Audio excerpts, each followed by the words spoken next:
Hello everyone. और Vodafone idea पर बहुत बड़ी खबर निकल के आई है। वीआई का धमाका, वोडाफोन आइडिया रिकॉर्ड एफईओ लाने के लिए तैयार और 20,000 करोड़ रुपए जुटाने का लक्ष्य है। और इसके पीछे आपको बता दूं कि वोडाफोन आइडिया के शेयर्स में बड़ी गिरावट आपको देखने को मिल सकती है। अगर बड़ी गिरावट की बात करें तो इसमें लगभग 30 से लेकर 40% तक की गिरावट इस शेयर्स में आपको देखने को मिल सकती है। तो यहाँ पे इसके पीछे का रीजन क्या है वो आपको मैं यहाँ पे बताने वाला हूँ। हालांकि अभी देख सकते हैं ना, 2075 करोड़ रुपए के यहाँ पे जो इन्होंने अभी प्रमोटर को एक प्रमोटर की एक जो यूनिट थी, एक इकाई थी, वो उसका जो कंपनी को उनको सेल करने के लिए भी यहाँ पे 14 रुपये 87 पैसे की प्राइस का दिया था। लेकिन मैंने कहा था कि गैप अप खुल सकता है, उसके बाद सस्टेन हो नहीं वो अलग बात है, लेकिन गैप अप खुला मार्केट बाद में इसमें सेलिंग प्रेशर देखने को मिला।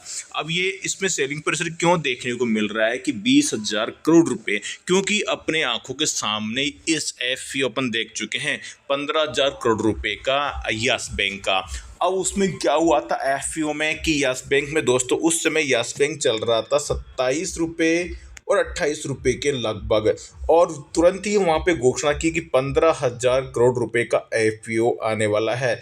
लेकिन उसमें एक बड़ी चीटिंग की गई कि एफईओ के आसपास की प्राइस डिसाइड नहीं की गई। अगर एफईओ लाते मान लो 25 रुपये आते तो यस बैंक ज़्यादा 25 रुपये क्या 3 रुपये टूटता, या एफईओ मान लो जैसे कि लाते कि 30 रुपये तो यस बैंक वहाँ पे बढ़ता। लेकिन यस बैंक वहाँ पे चीटिंग की गई, एफईओ ला दिया गया 12 रुपये पे और शेयर धड़ाधड़ धड़ाधड़ धड़ाधड़ धड़ाधड़ टूट के 12 रुपये ही आ चुका था। और जबकि 12 ही नहीं 10 रुपये भी आ चुका था शेयर। वही आइडिया के शेयर्स में यहाँ पे दोस्तों होने वाला है कि एफईओ उसकी प्राइस जो डिसाइड होने वाली है वो अभी की करंट प्राइस से नीचे की साइड में डिसाइड होती हुई दिखाई दे सकती है। क्योंकि जब एफईओ का पूरा कंप्लीट होता है, आपको पता है जब डिस्काउंट दिया जाता है शेयर्स में 20,000 करोड़ रुपए जुटा रहे हैं। अब ये एफईओ 15 रुपये पे लेके आएंगे तो भाई साहब कोई भी एफईओ लेने नहीं जाएगा। जब उसको मार्केट में शेयर मिल रहा है 13 रुपये पे शेयर मिल रहा है तो वो क्यों पागल है जो 15 रुपये पे एफईओ को अप्लाई करेगा, नहीं करेगा। इसको कंपनी को एफईओ के लिए डिस्काउंट करना ही पड़ता है।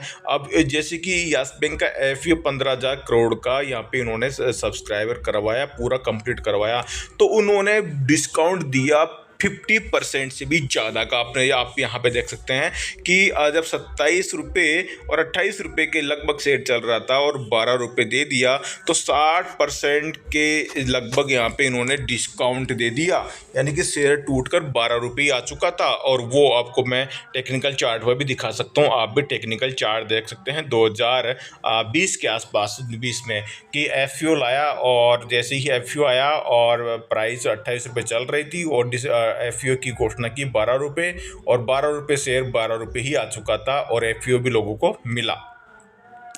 अब आइडिया के शेयर्स में ये 20,000 करोड़ रुपए ये अब तक का सबसे बड़ा एफईओ हो सकता है, क्योंकि अब से पहले यस बैंक के पास ही रिकॉर्ड नाम है 15,000 करोड़ का अब तक का पूरा हिस्ट्री में शेयर मार्केट के अंदर, इंडियन शेयर मार्केट के अंदर, कि इससे बड़ा एफईओ यस बैंक से बड़ा एफईओ अब तक नहीं आया है।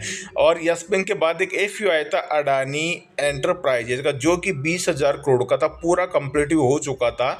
लेकिन उस समय हिंडनबर्ग की रिपोर्ट आई थी और 3250 रुपये पर ये एफईओ आया था, शेयर चल रहा था उस समय 3250 के आसपास। लेकिन हिंडनबर्ग रिपोर्ट आई, शेयर आ चुका था 27 रुपये, और 27 रुपये आने के बावजूद भी यहाँ पे एफईओ 3250 पे पूरा सब्सक्राइबर करा दिया गया बड़े लोगों के द्वारा। लेकिन अडानी साहब ने इनके सारे पैसे वापस लौटा दिए, एफईओ को रद्द कर दिया कि हम आपको घाटा हो रहा है, क्योंकि जब शेयर की प्राइस 27 रुपये चल रही है तो हम आपसे चीटिंग क्यों करें, 3250 पे एफईओ में नहीं करा सकता। और उन्होंने उनका पैसा वापस लौटा दिया। अब आइडिया के केस में यहाँ पे क्या होने वाला है कि आइडिया के केस में यहाँ पे 18,000 से 20,000 करोड़ का एफईओ आने वाला है। अब ये 13 रुपये के प्राइस पे तो एफईओ ला नहीं सकते। यहाँ पे एफईओ लाएंगे तो जो एफईओ में लोग क्यों फालतू में दिमाग लगाएंगे, वो सीधा ही यहाँ से खरीद लेंगे। जो एफईओ में आईपीओ में कौन दिमाग लगाता है, जिनको यानी कि उस आईपीओ और एफईओ के माध्यम से बड़ा रिटर्न प्राप्त हो। आईपीओ के माध्यम से, जैसे कि मान लो आईपीओ किसी भी शेयर्स का आईपीओ आता है तो उसमें लगाते हैं कि इसकी जो लिस्टिंग है बड़ी होने वाली है, ठीक है। एफईओ क्यों आता है, एफईओ में होता है कि एफईओ जो अभी जो शेयर प्राइस चल रहा है इसमें कुछ डिस्काउंट मिलने वाला है, दोनों तरफ फायदा है। आईपीओ में होता है कि उछाल में प्रीमियम में लिस्टिंग हो सकती है शेयर्स की, और एफईओ का मतलब है कि अब एफईओ तो फॉलो ऑन पब्लिक ऑफर है, तो ये शेयर पहले से चल रहा होता है। अब शेयर जब पहले से चल रहा होता है, इसमें फिर एफओ लाया जाता है, पैसा इकट्ठा किया जाता है उस शेयर्स को ही सेल्स करके, है ना, उसकी क्वांटिटी को, तो उसको डिस्काउंट देना पड़ता है, तभी ये एफओ पूरा सफल होगा। नहीं तो शेयर मार्केट में शेयर तो पहले से चल रहा है और वो क्यों फालतू में ऊपर जाके खरीदेंगे। तो अब यहाँ पे दोस्तों शेयर मार्केट में अभी वाई आइडिया का जो शेयर चल रहा है 13 रुपये के आसपास चल रहा है। तो इसमें डिस्काउंट देंगे तो लगभग ये 10 रुपये 11 रुपये तो इसका आना तय हो सकता है कि 10 रुपये 11 रुपये के बीच में ये शेयर आ सकता है। उसके बाद सेलिंग प्राइस ज़्यादा बढ़ा तो ये 10 रुपये के लेवल को भी तोड़कर 1 डिजिट में शेयर आता हुआ दिखाई दे सकता है। क्योंकि एफओ अब ये किस डिसाइड पर करेगा, 10 रुपये 11 रुपये की रेट तो सुनने में आ रहा है, 10 रुपये 11 रुपये के बीच में एफओ डिसाइड कर सकते हैं, क्योंकि डिस्काउंट देंगे तभी एफओ कंप्लीट होगा, नहीं तो एफओ इनका कंप्लीट नहीं होगा। हो सकता है कि एफओ 10 रुपये के नीचे दे दिया तो फिर हालत क्या होगी आप खुद देख सकते हैं, 30 से लेकर 40% तो ऐसे शेयर टूट जाएगा धड़ाधड़। ठीक है, तो इस चीज़ का आपको विशेष ध्यान देना है। वीआई एफओ के लिए प्रमुख प्रबंधकों के रूप में जेफरीज, एसबीआई कैप्स और एक्सेस कैपिटल की विशेषज्ञों को सूचीबद्ध किया है। एफओ से प्राप्त धनराशि को उपयुक्त तरलता बढ़ाने के लिए किया जाएगा।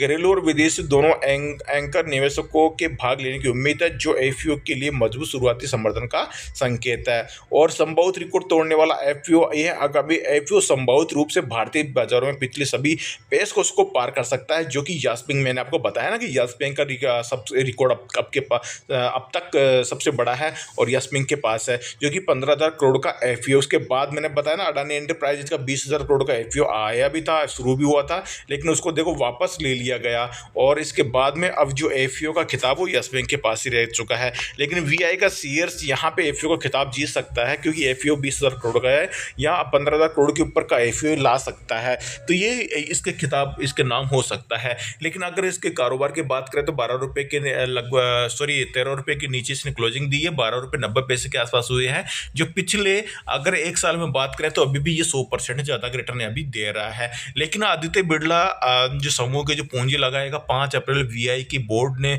कंपनी के प्रमोटर आदित्य बिरला ग्रुप के सौजन्य को 2,075 करोड़ रुपए की फंडिंग हासिल करने की यहाँ पे योजना यहाँ पे दे दी है, जो कि 2,075 करोड़ रुपए ये इस शेयर्स में यानी कि यहाँ पे मार्केट में लगा रहा है। देखो इन्होंने शेयर यहाँ पे खरीदे हैं 14 रुपये और 87 पैसे की रेट पे, तो 2,000 करोड़ से कुछ नहीं होने वाला है। इस वजह से यहाँ पे एक बार गैप अप खोलो, उसके बाद शेयर वापस नीचे आ गया। इक्विटी जारी करने के लिए नियामक मंजूरी, यहाँ पे वीआई ने ओरियाना इन्वेस्टमेंट प्राइवेट लिमिटेड को 14 रुपये 87 पैसे के भाव पर यहाँ पे 139 करोड़ की इक्विटी 139 करोड़ इक्विटी शेयर यहाँ पे जारी कर दी है, जिसको जो प्रीमियम है 10 रुपये के फेस वैल्यू के हिसाब से और 4 रुपये 87 पैसे का प्रीमियम उनको यहाँ पे दिया गया। तो कुल मिला के 14 रुपये 87 पैसे पे उनको ये शेयर दिए जाएंगे, लेकिन फिर भी 2,000 करोड़ रुपए ही मिलने वाले हैं। अगर यहाँ पे आइडिया के शेयर्स की दोस्तों बात करें, अधिकृत शेयर पूंजी का विस्तार देखें, इसके अलावा बोर्ड ने वीआई की अधिकृत शेयर पूंजी को मौजूदा 75,000 करोड़ रुपए से बढ़ाकर 1,00,000 करोड़ रुपए करने की यहाँ पे दे दी है। जो शेयर है वो 75,000 करोड़ रुपए जो इनकी पूंजी है वो 1,00,000 करोड़ रुपए करने की यहाँ पे उन्होंने यहाँ पे दी है, जिसमें 70,000 करोड़ रुपए की इक्विटी शेयर पूंजी और 5,000 करोड़ रुपए की वरीयता शेयर सूची शामिल है। इस प्रस्ताव के लिए शेयर धारकों की मंजूरी 8 मई को निर्धारित की गई है। अभी तो 8 मई को और फिर से 1 मई यहाँ पे मीटिंग होने वाली है। तो दोस्तों यहाँ पे निष्कर्ष वीआई एफयू न्यूज है, जैसे से वीआई अपने विशाल एफयू के लिए तैयार हो रहा है, बाजार में प्रत्याशा स्पष्ट है। इस पेशकश नतीजे संभवत रूप से दूरसंचार क्षेत्र के परिदृश्य को नया आकार दे सकते हैं। आगे घटनाक्रमों के लिए हमारे साथ बने रहें, क्योंकि वीआई एक परिवर्तनकारी वित्तीय प्रयास की शुरुआत यहाँ कर रहा है। तो आपको बता दोस्तों ये वीडियो दोस्तों एजुकेशन पर्पज की नज़र से बनाया गया है। ऐसा नहीं कि आप इसमें शेयर मार्केट के अंदर आइडिया के शेयर में निवेश कर डालें या आप इसमें कोई शॉर्ट सेलिंग कर डालें, क्योंकि यहाँ पे जैसे जैसे खबर आती रहेगी इसमें शेयर का रुख भी बदलता रहेगा। मिलता हूँ दोस्तों ऐसी लेटेस्ट अपडेट के लिए, तब तक के लिए जय हिंद जय भारत। अगर दोस्तों चैनल सब्सक्राइब नहीं किया, ऐसे लेटेस्ट अपडेट पाने के लिए चैनल को सब्सक्राइब करके जाइएगा। अगर वीडियो अच्छा लगे